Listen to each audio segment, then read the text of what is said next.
Hi hello welcome back my channel. நம்ம சேனலில் videos post பண்ணி ரொம்ப நாளாயிடுச்சு. கிட்டத்தட்ட 2 மாதத்துக்கு மேலே ஆயிடுச்சு. ஒரு சில இஷ்யூஸ் அப்புறமா மொபைல் ப்ராப்ளம் இது எல்லாமே தாண்டி இப்போ தான் நான் வீடியோ ரெக்கார்ட் பண்ணி போஸ்ட் பண்ணுறேன். நான் லாஸ்ட் வீடியோவில் சொல்லியிருப்பேன் பேக்கிங்கை ஸ்டாப் பண்ண போகிறேன், என்னோடய ப்ராடக்ட்ஸ் கூட சேலுக்கு வரும் அப்படின்னு. பட் அந்த மாதிரி சிச்சுவேஷனில் தான் நான் இருந்தேன். பட் இப்போ நான் அதையும் தாண்டி திங்ஸ் எல்லாமே ரீஸ்டாக் பண்ணிட்டேன். பேக்கிங்கை கண்டினியூ பண்ண போகிறேன். என்னோடய ப்ராடக்ட் எல்லாம் வாங்கணுங்கிறதுக்காகவே பர்சனலாக நிறைய பேர் மெசேஜ் பண்ணியிருப்பீங்க. ஸோ அவங்க எல்லாத்துக்குமே நான் சாரி சொல்லிக்கிறேன். இன்னும் சொல்லப்போனால் ஒரு சில ப்ராடக்ட்ஸ் எல்லாமே நான் சேல் கூட பண்ணேன். இப்போ நான் மறுபடியும் ஸ்டார்ட் பண்ணியிருக்கேன். ஸோ உங்களுக்காக கண்டிப்பாக ரெசிபிஸ் எல்லாமே நான் ஷேர் பண்ணுவேன். இன்றைக்கி நம்ம அந்த வரிசையில் பார்க்க போகிறது ஒரு ஹெல்த்தியான ஒரு ப்ரௌனி ரெசிபி தான். இதுலேயுமே நிறைய பேர் எங்கிட்ட கேட்ட கப் மெஷர்மெண்ட்டு, நிறைய பேர் எப்போவுமே நம்ம ப்ரௌனிக்கு கிராம் மெஷர்மெண்ட்டு தான் எடுப்போம். பட் நான் இன்றைக்கி இதில் உங்களுக்கு கப் மெஷர்மெண்ட்டு சொல்லியிருக்கேன். ஆனால் இந்த சாக்லேட்டு பட்டர் இது ரெண்டும் எப்படியுமே நம்ம கப் மெஷர்மெண்ட்டுக்கு அப்படி அப்ராக்சிமேட்டாக கூட எடுக்க முடியாது. அதையும் தாண்டி ஒரு ஐடியாவில் நான் இதில் சொல்லியிருக்கேன். இது உங்களுக்கு ஓகேவாக இருந்துச்சுன்னா இதை நீங்கள் ஃபாலோ பண்ணிக்கலாம். நான் எடுத்திருக்கேன் இந்த கப்போட டீட்டெயில்ஸ் எல்லாமே இந்த வீடியோலேயே பார்க்கலாம்.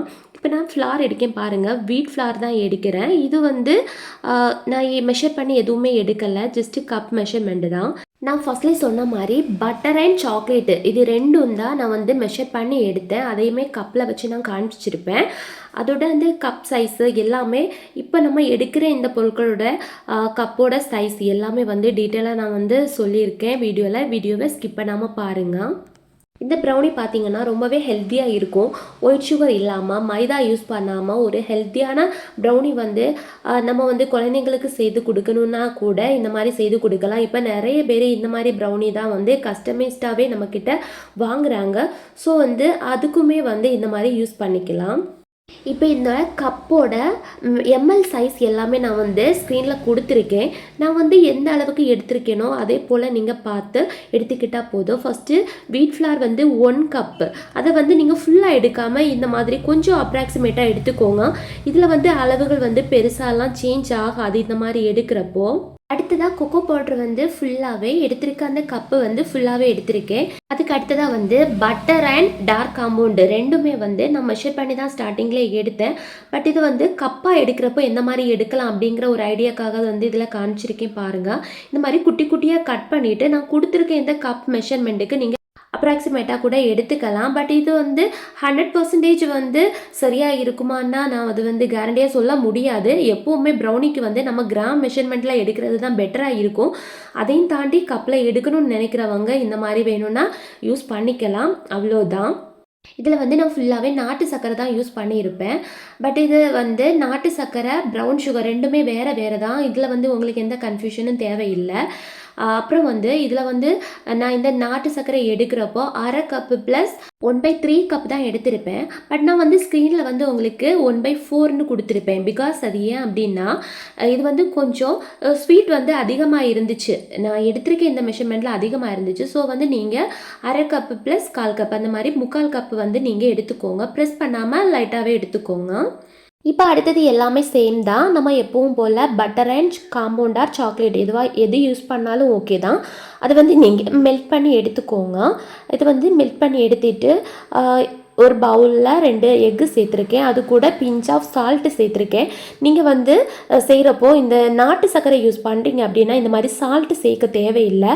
அதனால் கூட நமக்கு ஸ்வீட்னஸ் கொஞ்சம் தூக்கலாக இருக்கும். பிகாஸ் இந்த நாட்டு சர்க்கரையிலையுமே அந்த சால்ட்டோட டேஸ்ட் நமக்கு வரும் இல்லையா? ஸோ அதனால தான். ஸோ நீங்கள் அதை மட்டும் ஸ்கிப் பண்ணிக்கோங்க. நீங்கள் ஒயிட் சுகர் ஆட் பண்ணுறீங்க அப்படின்னா இதில் பிஞ்ச் ஆஃப் சால்ட்டு சேர்க்கலாம், ஒன்றும் ப்ராப்ளம் கிடையாது. இல்லை அது இல்லாமல் கூட செய்யலாம், ஒன்றுமே ப்ராப்ளம் இல்லை. தென் அடுத்ததாக நீங்கள் இந்த சர்க்கரையை சேர்த்து, அதாவது நாட்டு சர்க்கரை சேர்த்துருக்கேன், அதை சேர்த்து நல்லா கரையிற அளவுக்கு மிக்ஸ் பண்ணிக்கோங்க. தென் அடுத்ததாக இதில் வெனிலா எசன்ஸ் சேர்த்துருக்கேன். அதையுமே சேர்த்து நல்லா மிக்ஸ் பண்ணி எடுக்கலாம். நிறைய பேர் நினைக்கிறாங்க இந்த கிரிங்கிள் டாப்புங்கிறது ப்ரௌனியில் வரது ஏதோ ஒரு பெரிய விஷயம் அப்படின்னு. அப்படியெல்லாம் எதுவுமே கிடையாது. நம்ம ப்ராப்பராக வந்து இந்த சர்க்கரையை மெல்ட் ஆகிற அளவுக்கு நல்லா மிக்ஸ் பண்ணி எடுத்தாலே உங்களுக்கு அந்த கிரிங்கிள் டாப்பு வந்துடும். ஓகேவா? அப்புறம் வந்து நம்ம பேட்டரை வந்து ஓவர் மிக்ஸ் ஆகாமல் பார்த்துக்கணும். ஃப்ளார் சேர்த்ததுக்கப்புறமா நம்ம கொஞ்சம் நல்லா ஜென்டிலாக தான் மிக்ஸ் பண்ணணும். ஓவர் மிக்ஸ் ஆகக்கூடாது, அவ்வளோதான். மற்றபடி இதிலெல்லாம் பெரிய ரகசியம் எல்லாம் எதுவுமே இல்லை. நல்லாவே நமக்கு கிரிங்கிள் டாப்பு வரும். இந்த ரெசிபியில் கூட நீங்கள் ஸ்டார்டிங்லேயே பார்த்துருப்பீங்க எந்த அளவுக்கு கிரிங்கிள் டாப்பில் இருக்குது அப்படிங்கிறது. ஸோ வந்து நீங்கள் அது வந்து பெரிய விஷயமா எடுக்க தேவையில்லை. நம்ம செய்கிற இந்த விஷயங்கள் அந்த டிப்ஸ் எல்லாம் நீங்கள் ஃபாலோ பண்ணிங்க அப்படின்னா உங்களுக்கும் நல்ல பெர்ஃபெக்டான கிரிங்கிள் டாப்பு வரும். இதில் வந்து சர்க்கரையே ஆட் பண்ணலை, இருந்தாலும் வந்து நல்ல கிரிங்கிள் டாப்பாகவே வந்து நமக்கு கிடைச்சிருந்தது. தென் இதில் இன்னொரு விஷயம் என்ன அப்படின்னா, நம்ம வந்து ஃப்ளார் எல்லாம் வந்து இதில் நான் டைரெக்டாகவே ஆட் பண்ணேன், சலிக்கலை. பிகாஸ் இதில் வந்து பேக்கிங் சோடா சேர்க்கலை. மற்றபடி ரெசிபியில் வந்து நான் பேக்கிங் பவுடர் சேர்த்துருப்பேன். ஆனால் இதுலேயே வந்து அதுவுமே சேர்க்கலை. ஸோ அதனால தான். தென் ஃப்ளாரில் வந்து லம்ஸ் இல்லாமல் இருந்தாலும் நம்ம டைரெக்டாகவே சேர்க்கலாம். மிக்ஸ் பண்ணுறப்போ ஜென்டிலாக ஈவனாக மிக்ஸ் பண்ணி எடுத்தால் போதும். தென் மிக்ஸ் பண்ண உடனேயே நீங்கள் இந்த மாதிரி டின்னில் வந்து சேர்த்துருங்க. ஏன்னா இது வந்து மிக்ஸ் பண்ணி எடுக்கிறப்போ லாஸ்ட்டில் வந்து நமக்கு சீக்கிரமாகவே கெட்டி ஆகிடும். ரொம்ப கெட்டி ஆகிடுச்சு அப்படின்னா உங்களால் வந்து டின்னில் ஸ்ப்ரெட் பண்ணி எடுக்கிறதெல்லாம் கஷ்டமாக இருக்கும். ஸோ வந்து உடனேயே சேர்த்துருங்க. இந்த ப்ரௌனி பார்த்தீங்கன்னா 1/2 kgக்கான மெஷர்மெண்ட்டு. நீங்கள் இதில் வந்து டின் வந்து 7 இன்ச் அப்படி இல்லைன்னா 8 இன்ச்சிலான ஸ்கொயர் டின் வந்து யூஸ் பண்ணிக்கலாம். பட் நான் இப்போ இதில் யூஸ் பண்ணியிருக்கிறது பார்த்தீங்கன்னா 9 இன்ச்சிலான ஒரு டின்னு.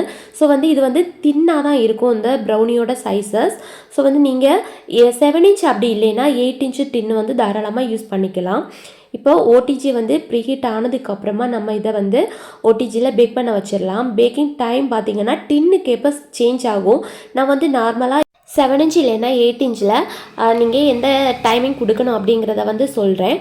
ஒரு 25 மினிட்ஸ் வந்து நீங்கள் கொடுத்துட்டு செக் பண்ணி பார்த்துக்கோங்க. செக் பண்ணி பார்த்துட்டு பேக் ஆகலை அப்படின்னா இன்னும் ஒரு 5 மினிட்ஸ் மட்டும் நீங்கள் வச்சு செக் பண்ணி பாருங்கள். அந்த மாதிரி எடுத்தால் மட்டும்தான் உங்களுக்கு வந்து ப்ரௌனி வந்து கரெக்டாக ஃபட்ஜாக கிடைக்கும். ஓவர் டைம் ஆயிடுச்சு அப்படின்னா அது வந்து கேக்கான ஒரு டெக்ஸ்சரில் போயிடும், உங்களுக்கு ஃபட்ஜாக வந்து கிடைக்காது. பேக்கிங் டெம்பரேச்சர் கூட அப்படி தான் ஒவ்வொரு ஓடிஜிக்குமே சேஞ்ச் ஆகும். ஸோ வந்து நீங்கள் 160லேருந்து 180 வரைக்கும் வந்து உங்கள் ஓடிஜி எந்த அளவுக்கு ஒர்க் ஆகுதுங்கிறத பார்த்து நீங்கள் டெம்பரேச்சர் வந்து செட் பண்ணிக்கோங்க. ஃபஸ்ட்டு 160 வச்சு பாருங்கள். அதில் வந்து உங்களுக்கு நம்ம சொல்கிற இந்த டைமிங்கில் பேக் ஆகலை அப்படின்னா 170 வைக்கலாம், 180 வைக்கலாம். நான் ஏன் இப்படி சொல்கிறேன்னா இந்த டெம்பரேச்சரில் வந்து நிறைய பேருக்கு ப்ராப்ளம் வருது. ஸோ வந்து ஒருத்தங்க சொல்கிறத அப்படியே ஃபாலோ பண்ணி நான் சொல்கிறது கூட இந்த டைமிங்கில் நீங்கள் வந்து டெம்பரேச்சர் கொடுத்து வைக்கலாம். பட் அது வந்து எல்லாருக்கும் சரியாக வராது. அது வந்து எல்லாரோட ஓடிஜியோட பவர் வந்து சேமாக இருக்காது இல்லையா? ஸோ அதனால தான். ஸோ வந்து ஃபஸ்ட்டு நீங்கள் அதை செக் பண்ணி பார்க்கணும். பார்த்துட்டு தான் அடுத்தடுத்து வந்து பேக் பண்ணணும். அப்போ வந்து உங்களுக்கு பெர்ஃபெக்டாக கிடைக்கும். இப்போ இது வந்து ரொம்ப பெர்ஃபெக்டாக வந்திருக்கு. நான் ஸ்டார்டிங்லேயே சொன்ன மாதிரி இதோட டின் சைஸ் வந்து பெருசாக இருக்கிறதுனால தான் இது வந்து தின்னாக இருக்குது. மற்றபடி டெக்ஸ்சர் அண்ட் டேஸ்ட் எல்லாமே ரொம்ப நல்லா வந்துச்சு. கண்டிப்பாக இந்த மாதிரி ஒரு ஹெல்த்தியான ப்ரௌனியை வந்து நீங்களும் ட்ரை பண்ணி பாருங்கள். எப்படி வந்திருக்கு அப்படிங்கிறதையும் என்கிட்ட கமெண்டில் சொல்லுங்கள். மறக்காமல் வீடியோவுக்கு லைக் பண்ணுங்கள். புதுசாக பார்க்குற ஃப்ரெண்ட்ஸ் வந்து சப்ஸ்கிரைப் பண்ணிக்கோங்க. இதுலேயே உங்களுக்கு ஏதாச்சும் டவுட் இருக்குது அப்படின்னா கண்டிப்பாக கமெண்டில் கேளுங்க, நான் உங்களுக்கு ரீப்ளை கொடுப்பேன். நிறைய பேர் என்னோடய வீடியோக்காகவே எதிர்பார்த்துருந்தீங்க. ரெசிபிஸ் ஷேர் பண்ணதுக்கு தொடர்ந்து கேட்டுகிட்டே இருந்தீங்க. உங்கள் சப்போர்ட்டுக்கு ரொம்ப ரொம்ப நன்றி. தொடர்ந்து நான் முடிஞ்ச வரைக்கும் சீக்கிரமாகவே வீடியோஸ் வந்து அப்லோட் பண்ணுறேன். தேங்க்யூ.